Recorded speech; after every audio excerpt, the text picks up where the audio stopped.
Assalamualaikum warahmatullahi wabarakatuh. Saya Dr. Adam. Pada video kali ini saya akan membahas tentang keputihan. Bagaimana keputihan yang normal dan yang tidak normal itu bedanya seperti apa.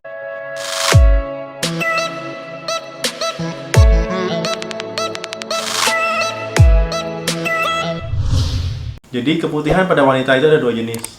Pertama yang normal, yang kedua yang tidak normal atau yang patologis. Keputihan itu apa sih? Keputihan itu adalah sekret atau cairan yang keluar dari vagina. Keputihan yang normal itu tidak berwarna atau bening, tidak berbau, tidak gatal atau tidak menimbulkan keluhan. Jadi jumlahnya tidak begitu banyak. Kalau yang tidak normal itu seperti apa? Jadi kalau tidak normal itu berwarna misalnya kekuningan, kehijauan, keabu-abuan, ada gatal, pokoknya menimbulkan rasa tidak nyaman di organ kewanitaan, bisa rasa panas, bisa perih, baunya khas, bisa menyengat, bisa bau amis. Intinya baunya khas. Dan juga bisa berwarna seperti gumpalan susu basi ataupun keju. Dan jumlahnya biasanya lebih banyak. Di vagina itu sebenarnya pH-nya asam dan ada flora normal. Artinya ada bakteri baik di situ.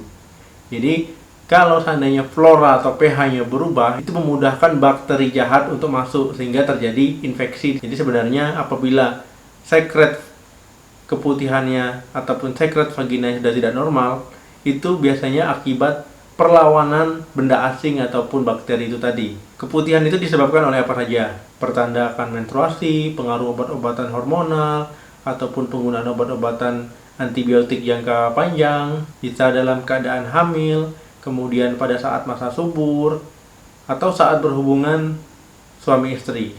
Bisa akibat pemakaian alat kontrasepsi spiral atau IUD, bisa akibat stres, bisa ibu yang menyusui. Jadi itu faktor-faktor yang menyebabkan terjadinya keputihan. Tetapi keputihannya yang saya sebutkan tadi ada normal atau tidak normal. Jika keputihannya normal dan tidak menimbulkan keluhan, itu tidak apa-apa. Tapi kalau keputihannya sudah menimbulkan keluhan, itu harus segera diobati, harus segera dikonsultasikan ke dokter. Saya akan bahas tentang keputihan tidak normal. Itu biasanya disebabkan oleh infeksi, bisa dari jamur, bakteri, ataupun parasit. Nah, kalau dari bakteri biasanya baunya itu amis, baunya menyengat, warnanya bisa kekuningan, bisa kehijauan, dan lebih cenderung bau amisnya itu sangat dikeluhkan oleh pasangan. Karena saat berhubungan suami istri itu baunya lebih menyengat. Kalau akibat jamur, itu biasanya warnanya itu seperti gumpalan susu basi ataupun keju. Dan yang paling dominan itu adalah rasa gatal, rasa tidak nyaman. Jadi biasanya sering mengeluhkan gatal paling dominan. Kemudian bisa disebabkan oleh lagi yang ketiga itu oleh parasit Trichomonas. Itu biasanya ciri khasnya itu adalah berbusa. Jadi sekret ataupun keputihan yang keluar itu adalah berbusa. Dan yang keempat itu biasanya akibat keganasan. Kalau keganasan, sekretnya itu bercampur dengan darah. Jadi jangan dianggap enteng soal keputihan ini. Jika teman-teman merasa keputihannya sudah tidak normal dan mengganggu, segera konsultasikan ke dokter sehingga dilakukan pemeriksaan dan penanganan yang tepat. Pada kasus yang belum menikah ataupun yang masih nona ataupun gadis, itu lebih cenderung malu untuk pergi ke dokter ataupun memeriksakan kesehatannya ke dokter. Nah, jadi pikirannya macam-macam, nanti dilihat, nanti dibuka, nggak seperti itu juga. Nanti kan dilakukan anamnesa dulu, kemudian pemeriksaan fisik atau pemeriksaan penunjang, nanti baru diberikan tata laksana. Jadi saya akan memberikan tips sehat untuk menjaga organ kewanitaan. Nah, pertama, hindari memakai celana dalam itu berbahan latex ataupun karet ataupun vinil.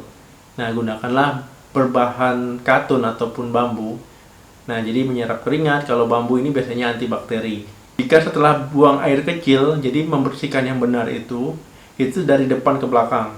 Kemudian setelah dibersihkan dengan air mengalir, baru dikeringkan dengan menggunakan tisu. Jadi tidak lembab suasananya. Jika teman-teman memakai celana lembab ataupun celana dalamnya lembab, itu segera ganti kalau perlu membawa cadangan ketika berpergian. Kalau teman-teman lagi menstruasi, itu usahakan mengganti pembalutnya, jangan hemat-hemat. Misalnya bisa 3 kali, bisa 5 kali.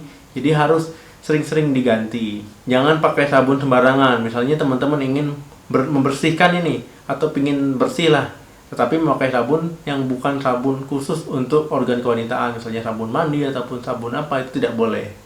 Jadi bisa mengacaukan pH dari vagina yang pH-nya asam berubah menjadi basa, karena sabun juga mengandung bahan-bahan kimia. Menjaga daya tahan tubuh dengan hidup sehat. Jadi mulai sekarang hidup sehat itu paling penting karena paling banyak manfaatnya. Poin yang terakhir ini, jangan menggonta-ganti pasangan ataupun jangan berhubungan seksual secara bebas karena banyak sekali resiko bisa tertular penyakit menular seksual, bisa terkena lah pokoknya efek-efek negatif baik dari segi kesehatan, segi agama maupun segi moral. Itu sangat tidak boleh ya.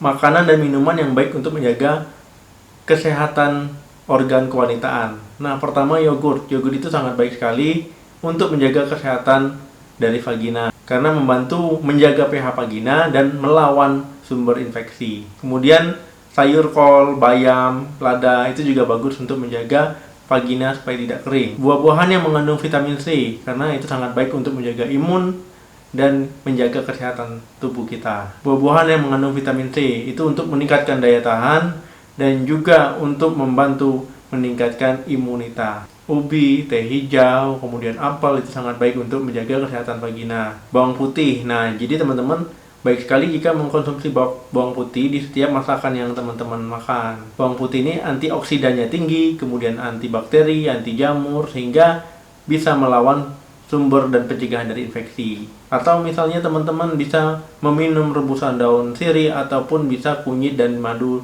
teman-teman minum.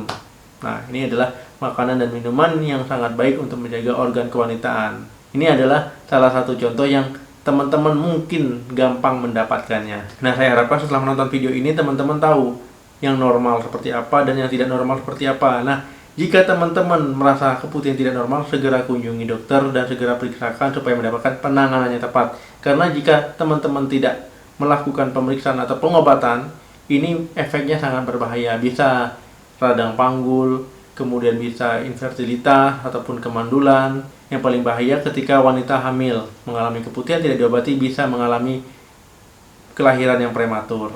Nah, jadi saya harapkan setelah menonton video ini kita sama-sama mendapatkan manfaat. Silakan teman-teman jika masih ada yang ingin ditanyakan, tulis di komentar dan bertanya. Ataupun yang memiliki kritik ataupun saran, silakan tulis di komentar.